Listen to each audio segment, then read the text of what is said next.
All right, so let's get started.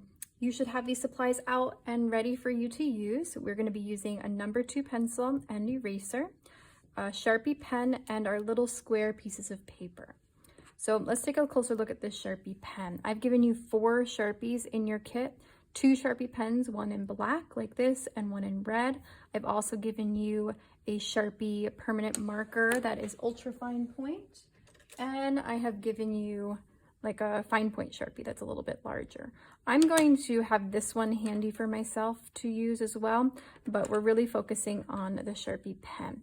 So if I open this up to take a closer look, you're going to notice that it has a really fine, delicate point to it. It's going to allow you to get really nice detail in your pattern work. Okay, if you wanted to fill in an area, like color it in, you can use this next one up, the ultra fine point. It looks very similar, but it's going to bleed more on the paper because it is a marker, not a pen, and it is going to flow on the paper more, so you can get like better coverage quicker. All right, so those are handy for me, but again, focusing on the Sharpie pen.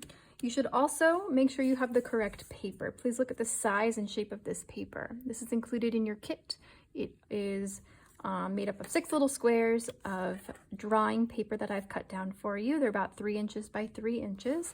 If I pull this over, here are my Post-it notes. They're about the same size. This is what we're going to be working on for the next few days, and they are paper clipped together. So the first thing I want you to do is to unclip them, grab one of your squares, and then clip up the rest and put it off to the side. We're going to use these over the next few days. All right. The other thing that you should have handy is your pattern exploration worksheet, and this should be done by now, okay? You'll notice that you have 18 patterns that you should have created. If you did not yet finish this, I want you to pause this video and go do this worksheet first and submit it to Schoology, okay? Make sure you have this done and handy because we're going to be using different patterns as we do this guided experience together. Now, first things first, we're going to grab our pencil. And on one side of our square, we're going to write our names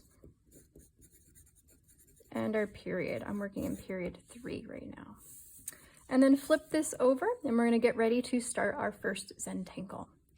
So for the official process for Zentangle, they have you draw little dots in the corner and draw a border. So we're going to go ahead and do that.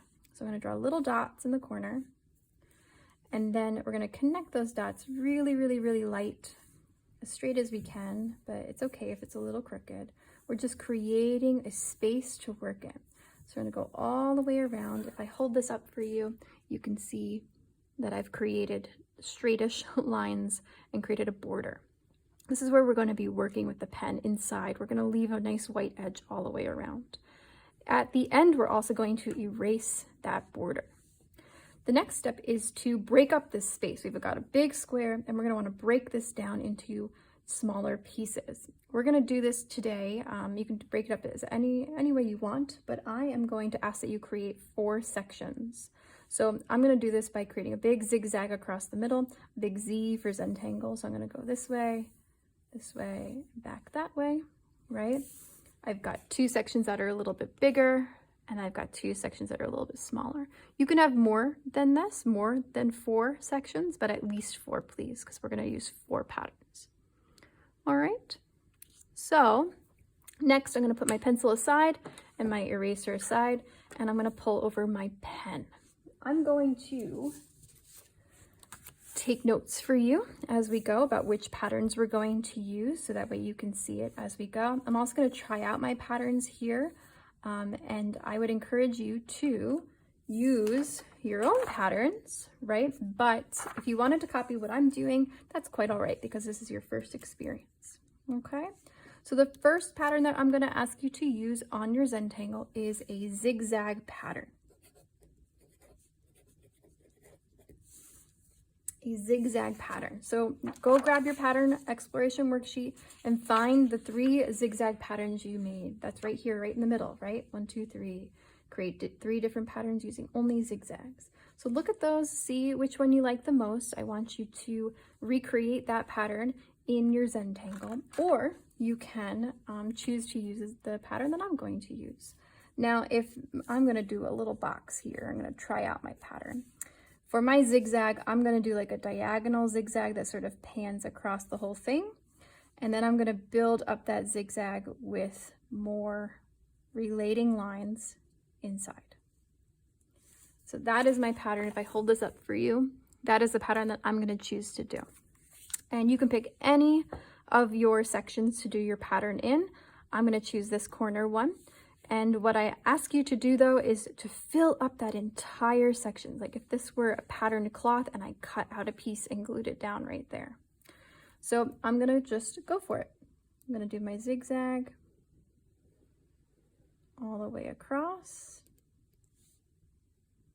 And then I'm going to fill it up with relating lines. So I've got like a triangle here. I'm going to add a triangle inside. Maybe I'll do one more. And I'm going to repeat that process all the way across. When I get to this end where it's kind of weird, I'll just add lines. And the other side. Now you'll notice when I hit the pencil, I just sort of stop, right? My border. When I hit that edge, I just sort of stop. Okay, you notice that I didn't take my pen and like outline my big triangle here and do all of this. We're gonna erase the pencil line at the end. So it's really nice and elegant and professional looking when it just sort of like hits it and stops, and then it becomes another pattern. All right, I like it. I think it looks good. So for our next pattern, I'm going to ask you to use one that uses line and shape. Line and shape. So grab your pattern worksheet, go find the ones that uses line and shape. That's going to be on the back down here. I asked you to do 3 different ones using lines and shapes. Choose your favorite to get ready to apply. I'm going to do, what should I do? I'm going to do it in the next section right here. I'm going to do some stripes, maybe like 3 stripes. And then maybe in between my stripes, I'll add a shape. I'll add circles. Why not? Now remember, patterns repeat, right? So I have to repeat this more than once and fill up that whole space. Now I could go this way, but I think I'm going to like go across this triangle. And I'll fill that in. First thing I'm going to do for this pattern is do my 3 relating lines again with all the way across, right? 3 relating lines.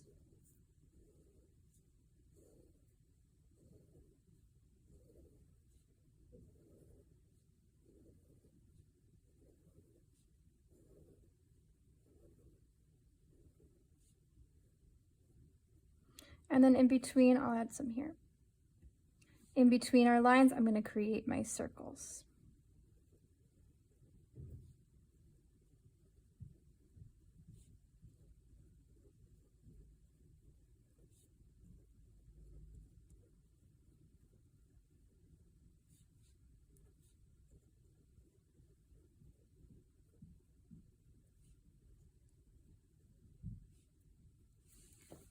Okay, looking good.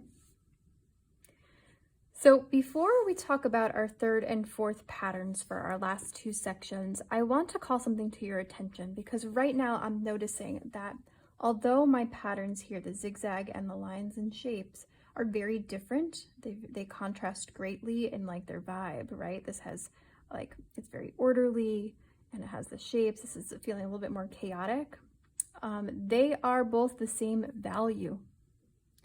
And I don't like that. They're sort of like bleeding into each other. I can't really like focus on the difference between the 2.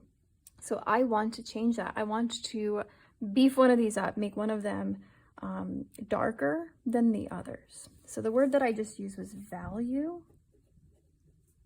And that's something that we're really going to focus on next week, as well as the word contrast. If you don't know, value is the darkness or lightness of tones or colors. So right now, these are both feeling very light in tone. I want to darken up one of them.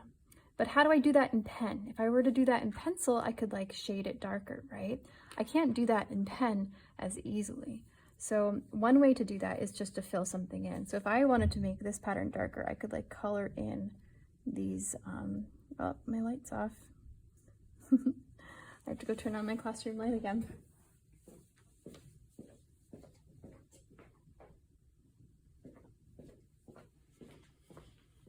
Sorry about that. Again, to make this darker, I could color in an area, or with pen, I could like make lines closer together. So that's called hatching when I do like this, right? Or cross hatching, like that, right? So I could come in here and I could darken this pattern up by adding hatch marks on top of those lines. But I think I want to darken up the zigzag, and I can do that by like coloring in part of it. I want to make that zigzag much more bold. Right, so I'm going to color in part of it instead of creating hatch marks. But to do that, I'm going to switch my pen, like I said earlier. So I'm going to grab this one, the Ultra Fine Tip Sharpie, and I'm going to spend some quality time filling in every other section of my zigzag. Now you can see this is going to bleed more, this marker, so I have to sort of get used to the way this marker interacts with this drawing paper, especially towards the edges of my shape, and way over here I might want to like create a line before I color that in. Okay, and what I'm doing right now, I'm working on my craftsmanship, right? That's another word we're going to talk about next week, is craftsmanship. That is how well crafted something is. I'm giving these really fine pens. I'm asking you to spend quality time on this. This can look super cool and really professional and like a beautiful art piece, or it can look like, you know, really messy if I don't care about my craftsmanship.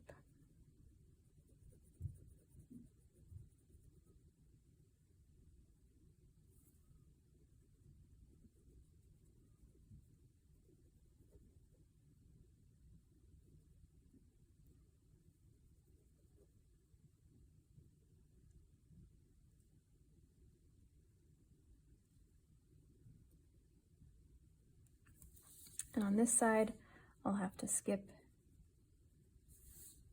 the areas.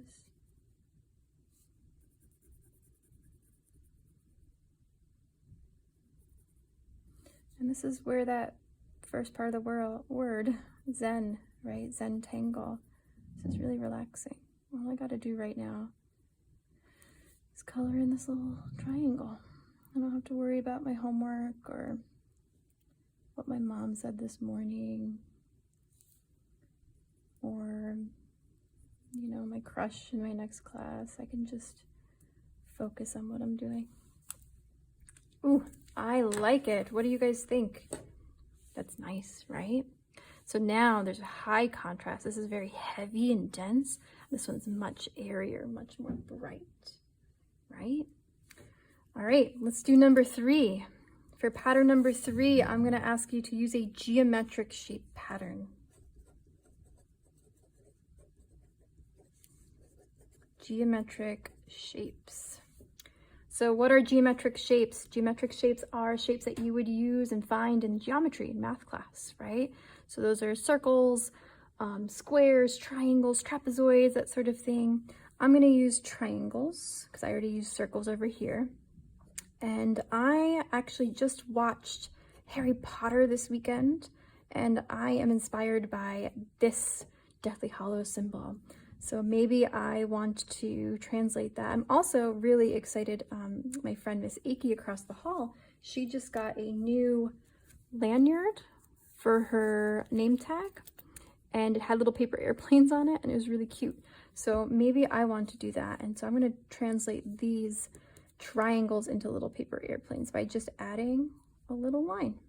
And I want my airplanes to feel like they're just going all over the place. So I'm going to add the line in different directions. All right, so which section should I use? I think I'm going to do this one because this is going to be light too. So it's going to be heavy, light. I'll do another heavy one here and a light one there. So I'm going to add my triangles, sort of going in all directions. Maybe I'll change the scale and I'll do big ones and little ones. And then I'll add my lines.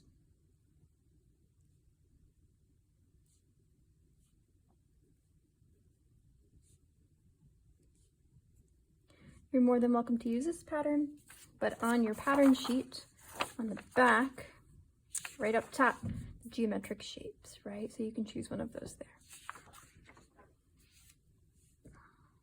All right, so the last one, the last pattern we're going to use in the last section, we're going to use a curved line pattern.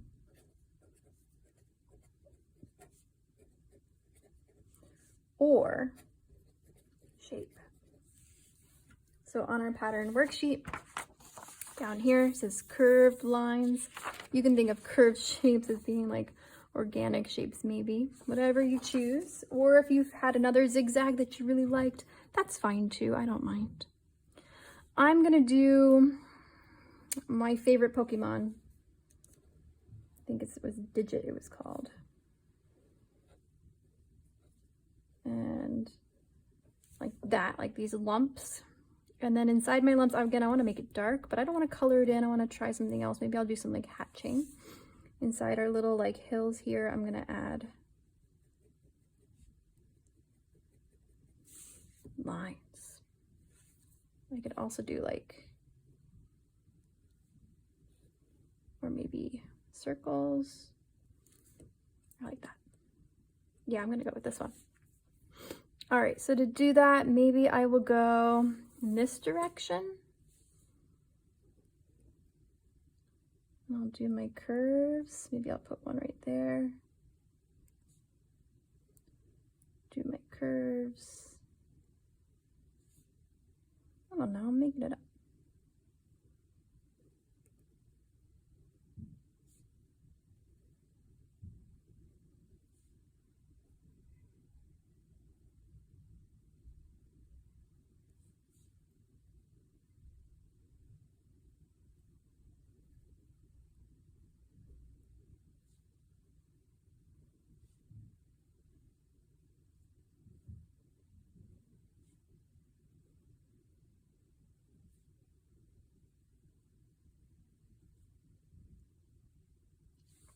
And then inside, I will do my lines.